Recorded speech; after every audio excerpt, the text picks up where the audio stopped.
However, I do feel like Ebony was very receptive once again. Now, here's the thing, right? Again, how do y'all want Black women to talk to y'all? We cry. Mm-hmm. We yell. We give y'all therapy. Y'all don't want it until it's too late. I have several Black therapist friends who say the same thing to me all the time. When Black couples come in, it's too late. It's too late. Because the wife has been asking the husband for years or for a certain amount of time. They come in when it's too late. You don't want the therapy. Okay. You don't want a job, you want to have podcast. When y'all say podcast. You don't want a job, okay? Like, what do y'all want? What do y'all want us to do? Like literally, and like in my interview, I said this. I myself, like, I don't do a good job at dating. I know I don't do a good job at consistently dating. And to be honest, I just feel like dating is just not a safe place for me. It's just not. It has not been a safe place for me. Why'd you say it's not been a safe place?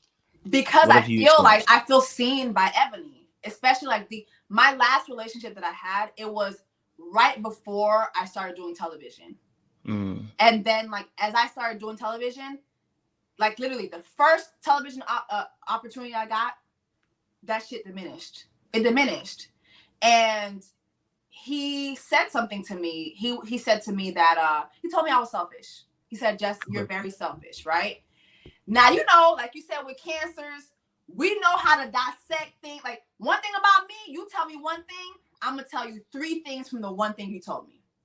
Literally. I'm going to tell you 3. You give me A, I'm going to give you B, C, D. Literally, right? And so when he said that to me, I'm like, am I selfish or am I focused? Okay. You know what I mean? Like, for instance, right? This is when I was still living up north. He lived in Queens, right? When we first started dating, I was living in Brooklyn. So it was easier to get to each other, right? But then I moved to Orange, New Jersey. So one thing about it, once you got to cross that bridge, you really see who your real friends and who your real friends are. Nigga is really your nigga, okay? Because the trekking back and forth is a lot. Now, he would trek back and forth for me. I didn't have a car. He had a car, right? Now, here's what I would do. What I would do is I would plan out my days. If I had to go into New York and I had to go do stuff at Viacom, at BET, Madame Law, whatever, I'd be like, okay, this day I got to go do BET. Okay, I'm going to try to get them to schedule me the next day. That way I could spend that night in New York, whatever, and then I could do my things for 2 days and then I go back home, right? To him, he was like, you are not making time exclusively for me. Yeah, I hear that. You're coming to me and you're mapping out everything else and then you're fitting me in, right? And so I think at that time, I didn't take it like that. I didn't understand that. And I was like, oh, this nigga, he just, you don't understand. I'm out here trying to get it. You know, I'm riding around, I'm getting it. Like, what are you talking about? You know what I mean? But I didn't get what he was saying at the time. And so I think that being my last relationship, that's a lesson that I really had to learn. I had to learn that, which was, okay, I can't take for granted that I have this person and just like fit them into my life.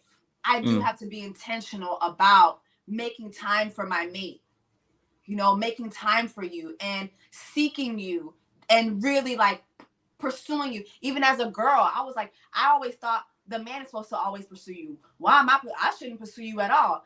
But that relationship taught me that I was wrong. You do have to pursue. You do have to make time. You do have to, you know, like do a little sun, a little itchy, ya, you know, so he can feel like, you know, so he can feel like he matters. But at that time, I was in the trenches. Like, I was in the trenches. I didn't see it. I really didn't see it, you know?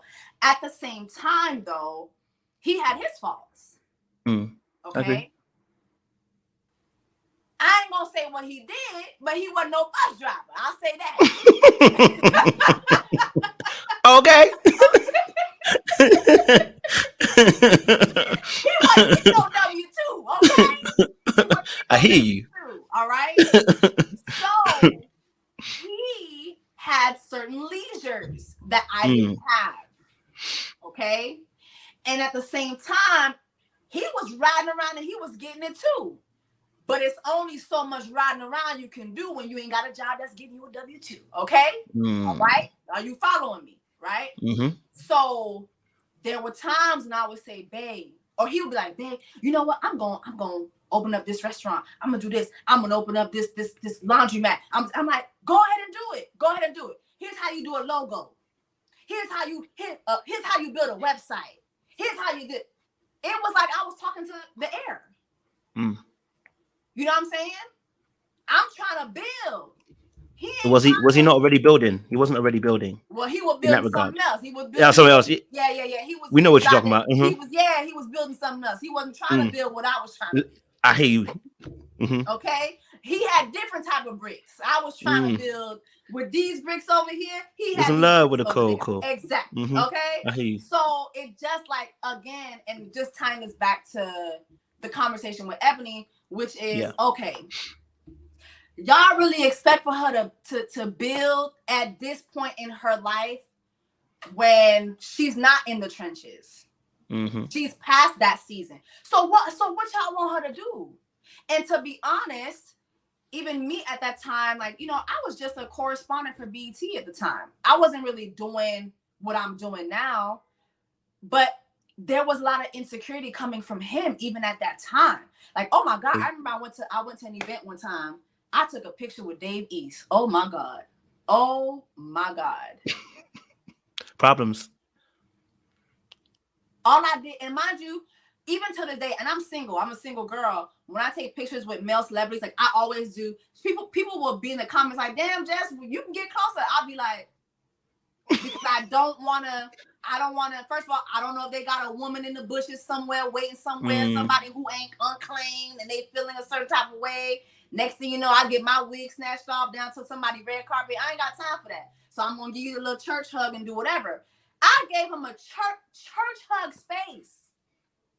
And you still call the Holy Ghost? 2 weeks. I didn't even know this man's music like that. I didn't even know Davies' music like that. Oh my God, this man's so fine. Everybody always talking about, let me take a picture with the man. Oh my God. You would have thought I was tonguing this man down. There was so much insecurity. You know what I mean? And I'm over here doing this, you're over there doing that. Them continents don't meet, Kojo. The continents don't meet. So when y'all are telling Ebony to be with a bus driver, them continents don't meet, y'all. I agree. The continents don't meet. And so, yeah, you're saying, okay, you as a mate. I don't even know how to talk to y'all anymore. Because to me, I've tried to be sweet. Naturally, I'm a sweet person. Naturally. I'm very kind and very sweet. Now, there is another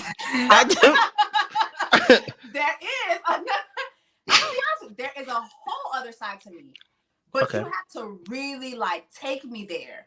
But once I'm there, it's up.